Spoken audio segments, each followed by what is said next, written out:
uylaringda daraxtlar bor, gilos, olma, boshqa daraxtlar, lekin siz kutgan mevani solmayapti va biz ko'rsatayotgan. Uni oson yo'li bor. Buni iskana payvand qilib, hozir shu mart oyida uni payvand qilish kerak. Mana sizlarga buni ochib ham ko'rsatamiz. Bittasini ko'rsataylik-da.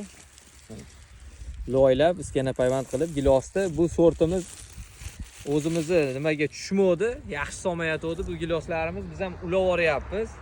Yangi turetskiy sortga mana ulashni endi ko'rsatib qo'yamiz. Bak, olib keling.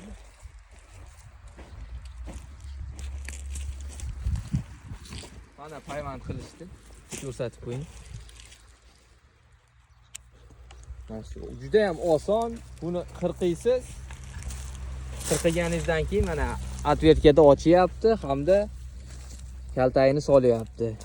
Klyonkada o'raysiz, loy bilan shuvab qo'yasiz. Ustidan klyonka qo'yib qo'ysiz, namni tortib birga bir ushaydi. Keyin bu shoxlarni aralab olib tashlasalaring bo'laveradi. Hamda o'sha ikkita shoxdan yangi gilos, yangi turetskiy gilosni rivojlantirib, katta qilib sizlarga ko'rsatib boramiz. Videomiz yoqqan bo'lsa, foydali bo'lgan bo'lsa, bitta like bosasizlar. YouTube uchun maxsus video oldik, Agrovodiy uchun. Sog' bo'linglar.